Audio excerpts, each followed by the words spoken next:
Saudações, eu tava fazendo uma live e tive que interromper porque o galo tava gritando. Tem uma coisa muito interessante sobre galo que é o seguinte: quando o galo grita que nem uma galinha, você pode ter certeza que é algum bicho que ele tá vendo, certo? Eu fui lá, né, socorrer e não vi nada, mas ele evidentemente viu. Ele viu o que eu não sei. Eu desconfio, vou ter que dedicar mais algum tempo para isso. Eu desconfio honestamente que alguma ave, sabe, um animal terrestre já teria feito o estrago. Então eu desconfio que seja alguma ave. Aqui tem muito gavião, tem águia, tem um punhado de coisa. Então eu desconfio que seja alguma coisa nesse sentido. Bom, mas enquanto a gente vai retirando esses capinhos aqui, que é um serviço de formiguinha, gente. Se eu não tirar agora, depois eu não vou conseguir tirar mais. Certo? Simplesmente não vou. Ó, trovão. Quer dizer que talvez chova. Mas vocês estão vendo? Isso aqui é salsinha. Isso aqui é mostarda. Ah, peraí. Aqui, ó, esse aqui que vocês estão vendo. Esse aqui, ó. Pelo jeito é tomate. Bom, mas seja como for, vamos dar continuidade, se vocês me permitem, ao que a gente estava falando, para encerrar, né, a live. Pessoas,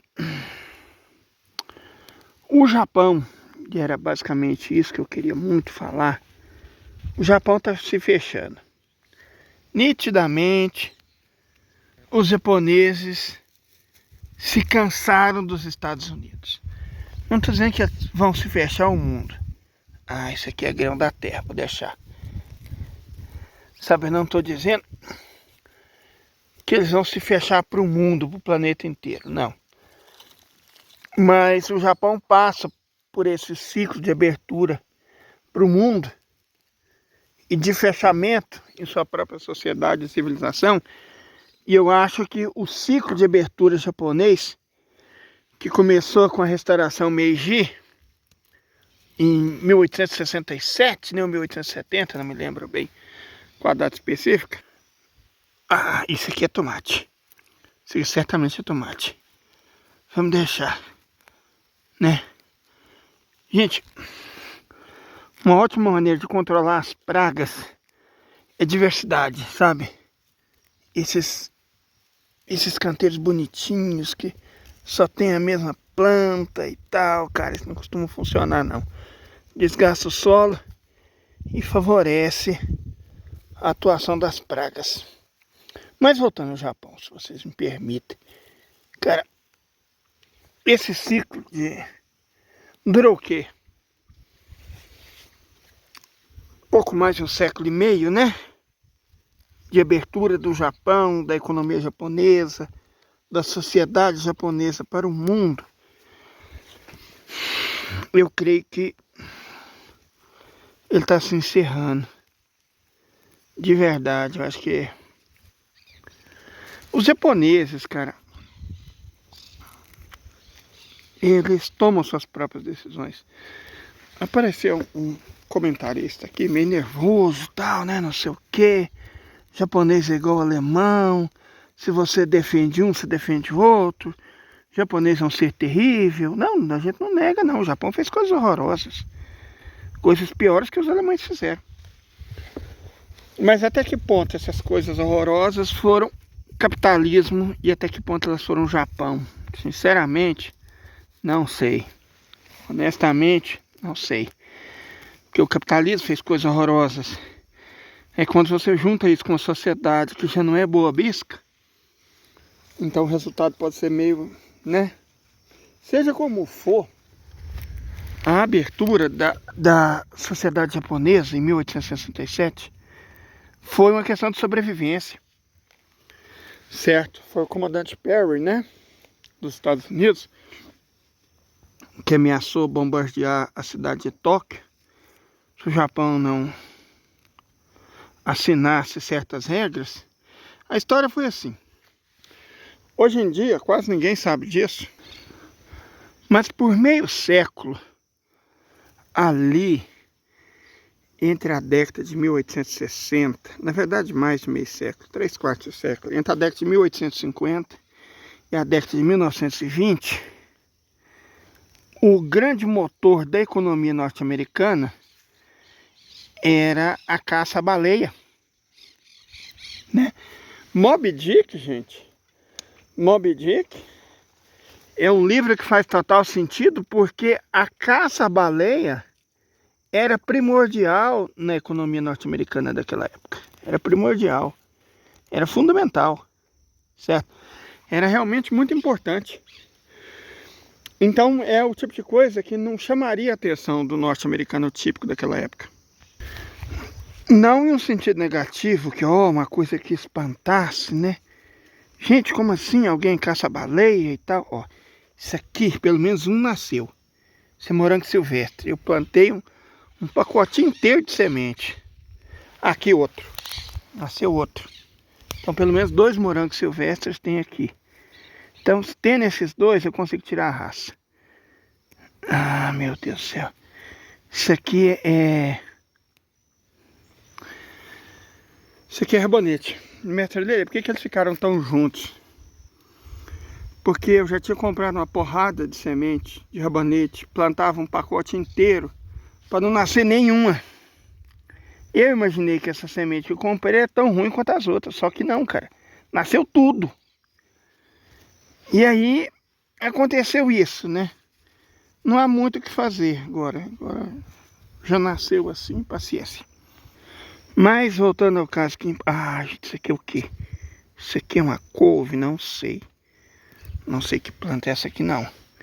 Deixa ela crescer para identificar melhor, né? Isso aqui é tomate, tá nascendo bastante muda de tomate aqui. Bom, tomate é importante para nós. Tomate é muito importante. Mas o caso japonês. Então, o comandante Perry, que foi quem fechou o porto de Tóquio, ameaçando bombardear Tóquio, e obrigou o Japão a assinar um tratado vergonhoso para eles. Isso aconteceu porque um marinheiro no navio pescador de baleia naufragou na costa japonesa e os japoneses não permitiam estrangeiros no país. Quer dizer, não são os portugueses, né? Nas cidades católicas que os sionistas norte-americanos, os democratas, né, destruíram, de Hiroshima e Nagasaki, que eram as cidades mais cristãs do Japão. Acho que por isso elas foram escolhidas pelo sionista democrata Harry Truman para ser destruída, né, por uma arma nuclear. Bom, enfim. O marinheiro naufragou, né? Olha lá, gente. Aqui tem uma espécie de grilo, aquele carnívoro, ele ataca a gente. Você vê que loucura. E aí o marinheiro naufragou. Mais muda de tomate. Bastante muda de tomate. Tem um punhado de semente que visivelmente não nasceu. Olha lá, ó, esse grilo aqui, ó. Esse danadinho aqui, ele é carnívoro. Ele morde a gente, cara. Que loucura. Ele morde. Bom, o navio naufragou na costa japonesa e os marinheiros, né, para salvar as próprias vidas, foram para o território japonês e foram presos, cara. Olha lá, ó.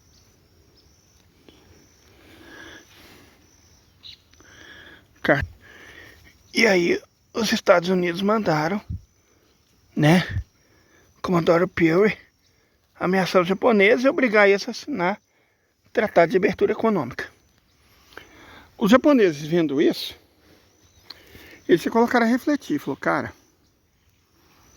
vão fazer conosco o mesmo que estão fazendo com a China, né? Já tinha acontecido a Guerra do Ópio, pela qual o Ocidente, Estados Unidos, principalmente a Inglaterra, fez uma guerra para obrigar os chineses a consumirem drogas. Quem a gente viu, quem a gente vê, né, Ocidente. E aí, os chineses falaram, cara, nós seremos os próximos, se a gente não fizer alguma coisa. Então eles resolveram abrir, que se toda uma revolução, né, para isso, período de restauração Meiji, para impedir que acontecesse com eles o mesmo que aconteceu com a China e com a série de países asiáticos. O Japão é um país muito antigo e, evidentemente, eu sabia o que estava acontecendo nas outras nações da Ásia. Então eu sabia que tinha que fazer alguma coisa. Resolveram, lá o grilo carnívoro, resolveram abrir a economia e fazer a transição do feudalismo para o capitalismo. Inclusive o Japão foi o penúltimo, né? Penúltimo país do mundo a fazer essa transição de feudalismo para capitalismo. O feudalismo sobreviveu, tá, que não da sua forma perfeita, mas pelo menos uma série de instituições feudais até o século XX, na Rússia, né? Foi a Revolução Russa, cara, que loucura. A Revolução Russa não foi uma passagem do sistema capitalista para um sistema socialista, foi a passagem do sistema semi-feudal para o sistema socialista.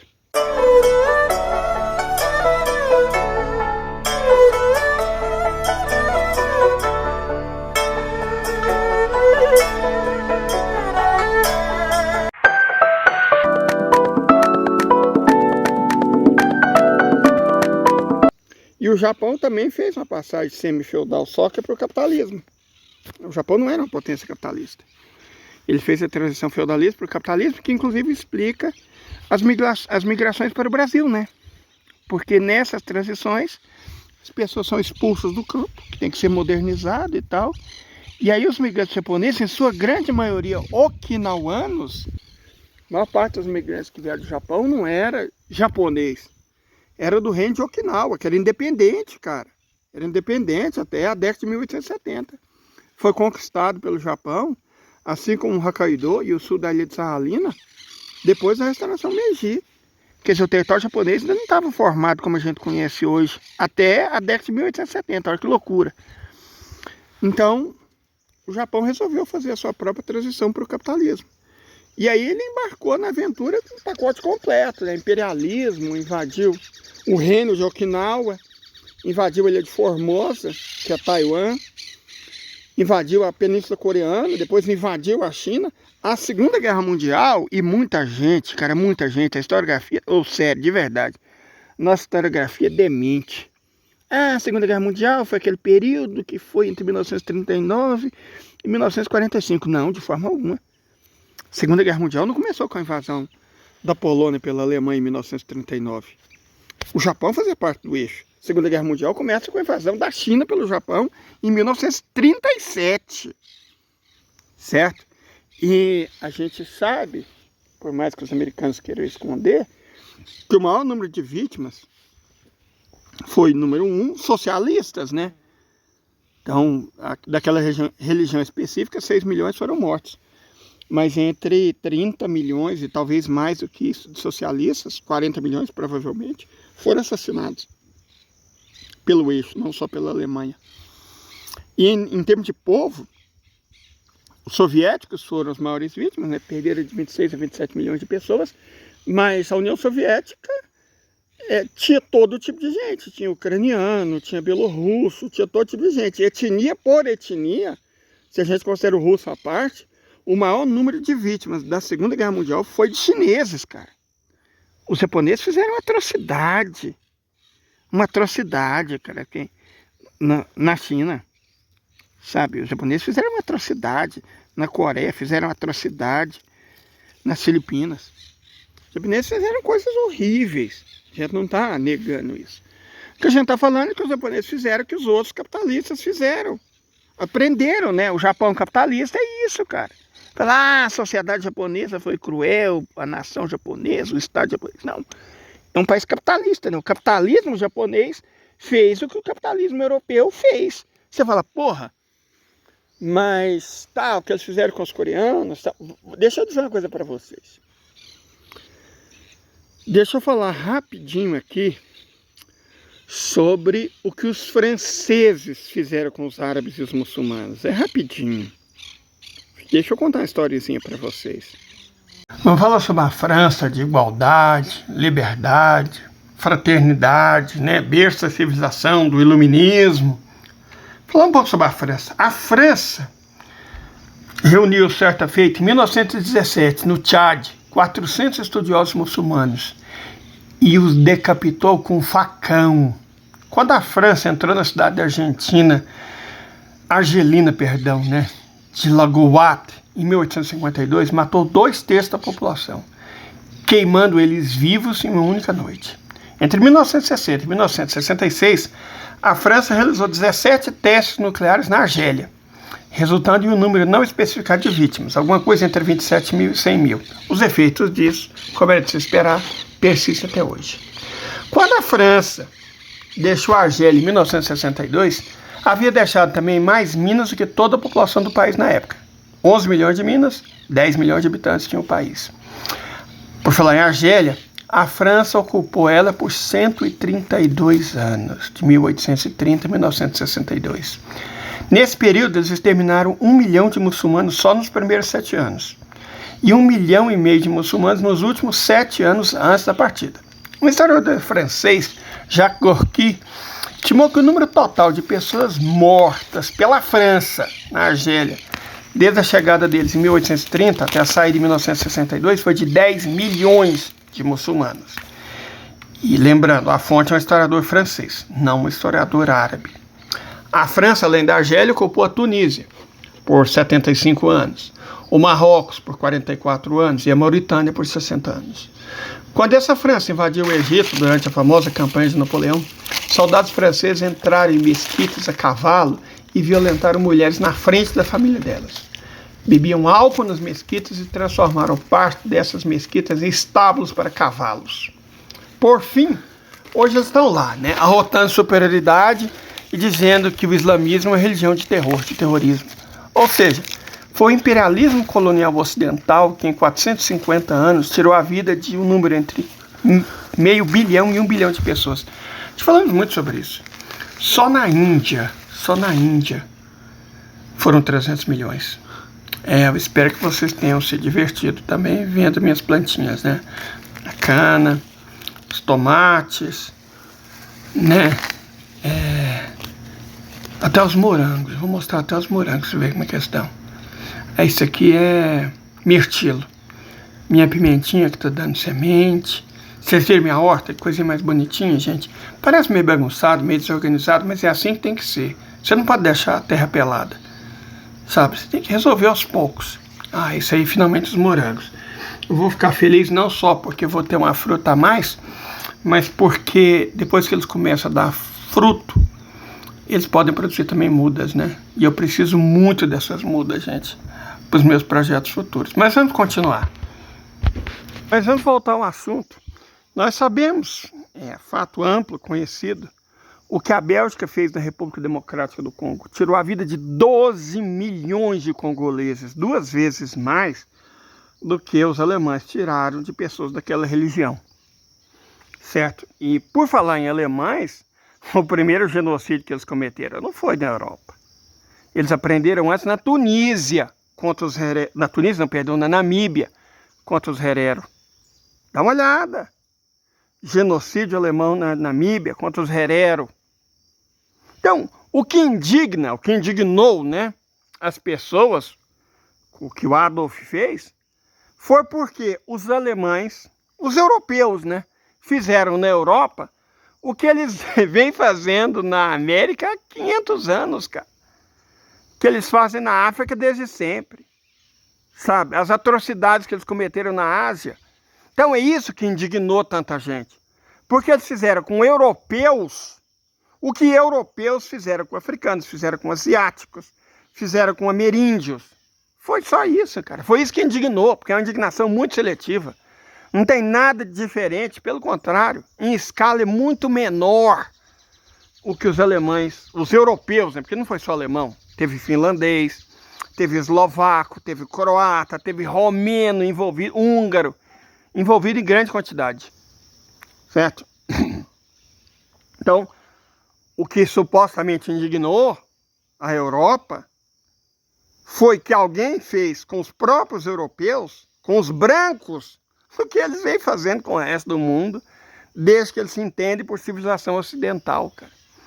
E aí você vê, o Japão cometeu atrocidades, mas aprendeu com quem? O Japão aprendeu atrocidades com quem? Todo mundo, eu fui professor há 20 anos, fui acostumado a repetir a ladainha que as apostilas me obrigavam a repetir. Gente, a restauração Meiji japonesa, os japoneses copiaram o sistema político alemão, copiaram a indústria britânica e norte-americana, copiaram não sei o que de não sei quem. Por que eles não copiaram o genocídio, o assassinato em massa, o imperialismo e o colonialismo dos europeus? É claro que eles copiaram. Não há nada de imanente mal no Japão, não. O período de atrocidade máxima que o Japão cometeu foi quando o Japão resolveu imitar o Ocidente, foi quando o Japão adotou o capitalismo. E quando eu falo, o Japão está fechando, o Japão está se fechando, cara, não é só mandando os norte-americanos aquela que os pariu, não. Não é só rompendo com a OTAN, não. Não é só dando os primeiros passos a voltar a ser independente, não. Eu desconfio que o rompimento do Japão vai ser com toda a civilização ocidental. E o que mais caracteriza a civilização ocidental, que é o capitalismo. Nossa, ele está falando que o Japão vai fazer uma revolução? Sim e não. Não no sentido que os marxistas, né, de sofá, os webcomunistas, os solistas, e essa gente amargurada e ruim, que existe em abundância na internet, supostamente de esquerda prega. Não, não vai ser essa revolução. Vai ser uma revolução no sentido de Marx mesmo, uma mudança completa nos paradigmas. Sabe, o período restauração Meiji até hoje em dia, foi um período que o Japão conseguiu manter a liberdade dele, mas a que preço? Mas a qual preço? O Japão chegou à conclusão que esse preço foi caro demais e que agora, muito provavelmente, vai voltar a fechar o país e a sociedade. Que é o que o Japão historicamente faz. Certo? Sempre que ele se cansa do mundo, ele se fecha no próprio arquipélago. Quando eu falo que o Japão é outra história, é sobre isso. O período horrível, detestável da história japonesa, coincidiu com o período em que ele abandona as tradições ancestrais, as tradições históricas, milenares, e adota o capitalismo e o Ocidente. Se afastando dessas duas perversidades, ele pode retornar às origens. Eu acho que é isso que os japoneses querem, e é isso que eles vão fazer. Pode demorar um pouco, claro, isso nunca é rápido. Mas os japoneses sabem fazer. Certo? Essa é a realidade. Eles vão se fechar novamente para o mundo. E eu não posso culpá-los. Muito pelo contrário, eu só posso louvá-los. De toda forma, perdão por não ter encerrado aquela live de maneira civilizada, porque o galo estava se comportando como galinha, então certamente tinha um predador lá. Mas eu acho que deu tudo certo. Porque as aves têm onde se esconder, tem um galpão fechado para elas entrar, e o mato também que ajuda elas a se abrigar, né? Porque gavião, águia, falcão, não desce no chão e pega elas no tapa, não. Elas vêm pelo ar e pegam de uma vez. Então, se elas tiverem onde se esconder, no ataque aéreo, elas escapam. Então, acho que foi o que aconteceu. Inclusive, pouco depois, o pingo começou a latir de maneira estridente.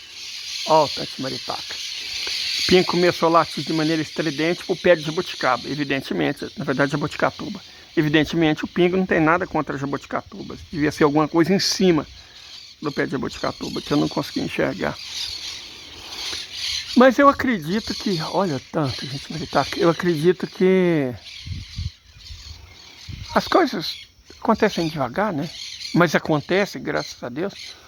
Olha que eu colocar mais umas câmeras. A que eu tenho, eu ganhei. A que eu tenho, eu ganhei. De inscritos, eu agradeço enormemente. Mas tem umas baratas. A hora que eu consigo, não é tão boa quanto a que eu ganhei, mas faz o serviço. A hora que eu conseguir colocar mais câmeras, eu quero colocar uma de olho nas galinhas, cara. De olho nas galinhas. Porque aí eu posso vigiar daqui de dentro, né?